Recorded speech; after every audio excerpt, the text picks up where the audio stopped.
So, you realized you're a mystic. You sense energy, read people intuitively, and know things before they happen. Mysticism is about working with the unseen forces of the universe in a conscious way. It's powerful, it's magical, it's sacred. But let's be real. The mystical path isn't always sparkles and synchronicities. I'm sharing 7 uncomfortable truths about being a mystic that no one really talks about, but they absolutely should. If you're a healer, psychic, life coach, or spiritual entrepreneur that uses unseen energy in your work, this one is for you. Here's what I've seen in my years working with mystics, spiritual teachers, and light workers. A lot of people step into this path thinking it's all downloads and divine alignment, but when things get messy, they start to doubt themselves. The confusion, the loneliness, the energetic overload, sound familiar? It's not that you're doing it wrong. Well, in some cases you are. That's for a different video on another day. But it's that no one told you what to expect about being a mystic. The most common mistake that I've seen is that once you awaken, you believe that life will be easy, or that being a mystic means you're supposed to be above human challenges, that you're somehow beyond what normal people have to face in the day-to-day world. So when things feel hard, it feels like you're failing, especially when it comes to inner knowing or emotional or intuitive being. Or worse, you isolate because you think no one will understand what you're experiencing. But here's the truth. The mystical path is not for the faint of heart. It asks more of you, not less. And the reason for that is because as a mystic, you're dealing with energy and power. So you have to be more responsible with that power and that energy, because it's going to kick harder and go further than with someone who is asleep or unusing their magic or power unconsciously. Instead of glamorizing the mystical path, we need to normalize it. Being a mystic doesn't mean perfection. It means deep awareness, energetic integrity, and radical personal responsibility. So let's break down these 7 uncomfortable truths about being a mystic and how to move through them with ease. Number 1, you'll outgrow your relationships fast. When you shift your personal frequency, not everyone around you is going to do the same. And that's perfectly okay. Not everyone is on a path to enlightenment or looking to use the unseen forces of the universe in a conscious way, whether it be through alchemy, magic, manifestation. There are so many ways in which to use this craft, but not everyone's going to be interested in that. So you might find yourself that relationships that you had in the past may be limiting or no longer satisfying for you. And that's okay. We have relationships in our life that are here for a moment, a season, or for a lifetime. But if you find yourself outgrowing a relationship that you're already in because maybe it's no longer interesting to you, or perhaps that person is no longer a frequency match with you, that's okay. Just recognizing that this can happen in your life can be a really empowering perspective. And it's okay to let them go, to release them from your life. They might still want to continue to have an experience that maybe you no longer resonate or agree with. What's important is that you focus on your frequency and your life. You don't need to change other people. You'll naturally find other people who are a frequency match for you, but you can't force it on others. So know that you'll outgrow some relationships, and that's okay. Knowing that this can happen will make your life as a mystic a lot easier. Number 2, your body becomes your GPS system. Our physical body is literally our most important and powerful mystical tool. If you think about it, we can't experience anything in this physical universe or this dimension without our physical body. Our physical body is not just a tool, it's a living, breathing organism that has its own wants, desires, goals, and evolutionary trajectory, which may be totally different than what your soul currently has or will experience. A human is about being a soul and a body conjoined together in a beautiful symbiotic relationship and dance throughout the cosmos. But sometimes we may treat our physical body in a very reductionist or unloving way. So your physical body will literally give you symptoms if something is not in alignment with your life. This can come about in the form of physical pain, intuition, maybe a niggle that something's not quite right. These are all signs and symbols coming from your body, your GPS system, about what's happening in the environment. So if you want to be a powerful and effective mystic, you're going to have to learn how to listen to your body and establish a really good, healthy connection with your body in order to be truly effective and healthy. So if you're not listening to your body, your growth is going to stall. But one of the most beautiful things about being a mystic is learning how to change or enhance your relationship with your physical body. And it will give you a whole new range of experiences that you can have that you never dreamed possible. Number 3, you can't hide from your own bullshit. Mystics don't get a bypass. In fact, you're going to have to face your patterns, your wounds, your negative programming head on. You might think that just because you can see synchronicities or cast a spell into the matrix, that life is going to magically get easier for you. And in some ways, it does. You have a whole toolbox available to you to enhance and bring the experience that you want to have in this physical reality. But it doesn't mean that you can escape your demons. And in some cases, I mean that quite literally. So when you take on mystical work or you're doing inner growth or on the path of enlightenment, you're going to have things that come up. These things might be in the form of maybe toxic relationships that you didn't see before, or maybe you have a really nasty personal habit that you realize isn't actually supportive of you or the people around you. Or even things like addictions, whether it be addiction to substances or even behavior patterns like drama. All of these things are going to blow up in your face a lot more severely than if you weren't a mystic. So it's really important that you continue to do your due diligence and work on yourself.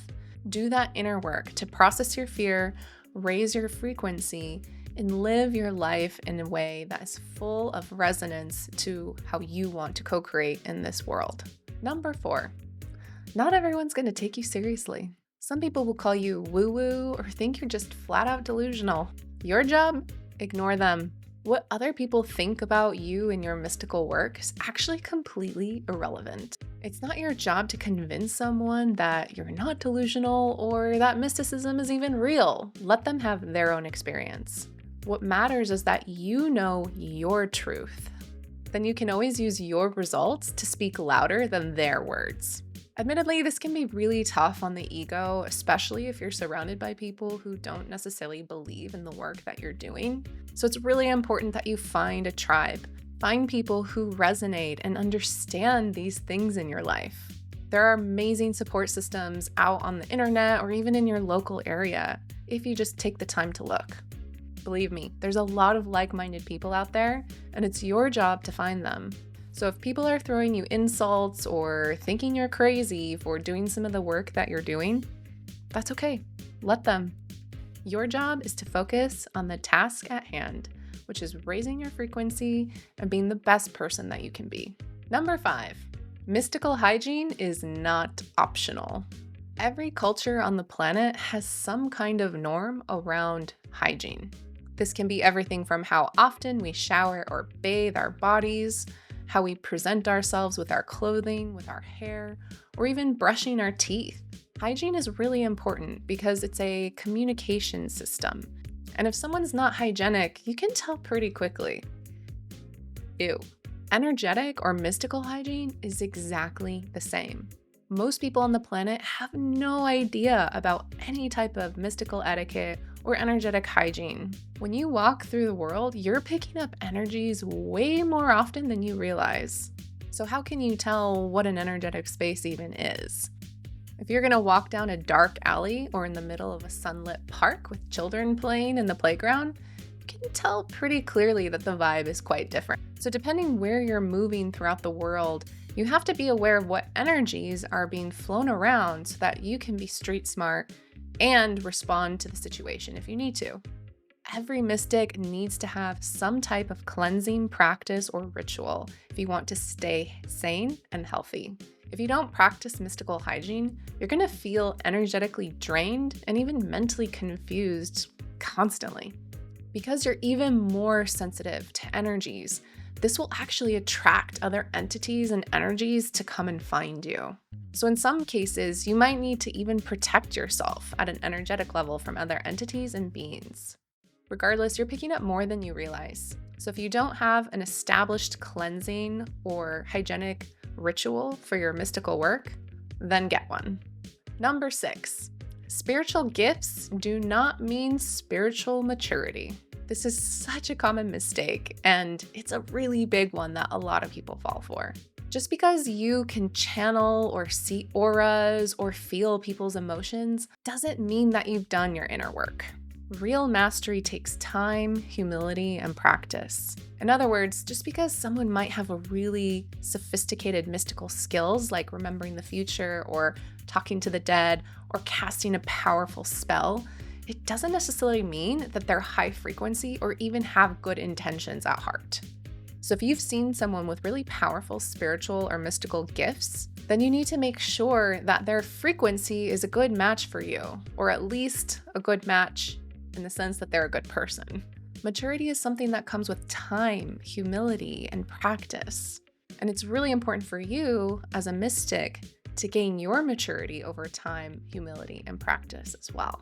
It's really common to give your power away or make someone an authority because they have a really powerful mystical gift or ability. But that doesn't mean that that person actually knows better than you or what's good for your life. This can be a really dangerous situation for a lot of people around the world, not just mystics, but people who might involve themselves with one, like a guru, a spiritual teacher, or even a church leader. So make sure that when you are working with people who have mystical skills, that you really tune in and see what they're all about at a holistic level, not just at a skill level.